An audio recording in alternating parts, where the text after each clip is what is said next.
Parla di fedeltà, di fair play, ma quanto è accaduto con il calcio scommesse che ha travolto i campionati di Serie D e Lega Pro, ecco, non si sposa bene con quanto si sta celebrando oggi. Purtroppo ci sono delle ombre, ecco, nel futuro come operare per poter arginare questi fenomeni che certo non fanno bene al calcio.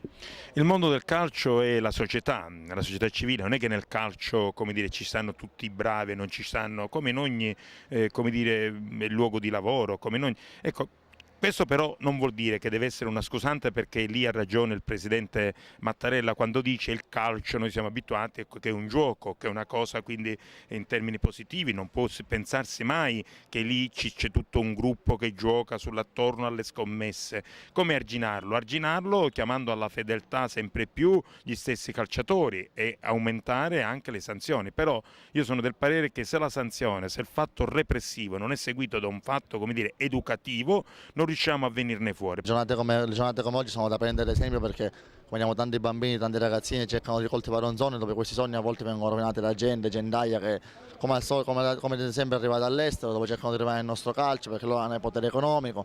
C'è molta gente che si fa, è un momento di crisi nel mondo del calcio, nel mondo del lavoro, come ben sappiamo, quindi la gente cerca, appena vede un euro la gente impazzisce, quindi si dà per tutto, anche se è una cosa per me sbagliatissima. Infatti stanno cercando in tutti i modi di rovinare il nostro calcio. Molto spesso si dice che chi vive qui dalle nostre parti, ecco, trovare il successo è difficile.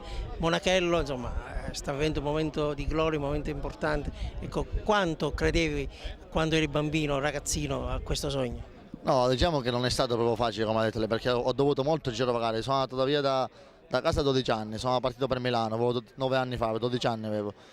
Sono dovuto andare pure per 3 anni all'estero, quindi non è stato abbastanza facile. Ho dovuto girovagare per affermarmi in Italia e ancora sinceramente non credo di aver fatto molto. Ho fatto 10 gol quest'anno in Serie B, sono molto orgoglioso di averli fatti perché è una cosa difficilissima, è un campionato così di questo peso.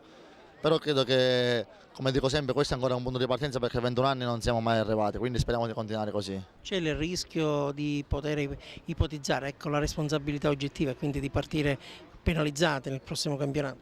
Allora, il diritto sportivo è diverso dal diritto ordinario, ha delle regole e dei principi che si fondano sulla responsabilità oggettiva.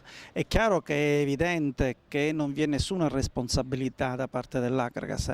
Laddove comunque dovesse essere applicato questo principio, io ritengo che nella peggiore delle ipotesi non più di un punto di penalizzazione. Sarebbe oltremodo ingiusto, anche perché l'Agragas si costituirà parte civile nel processo penale che sarà fatto nei confronti di tutti coloro i quali hanno agito e operato a danno dell'Agragas e della città di Agrigento.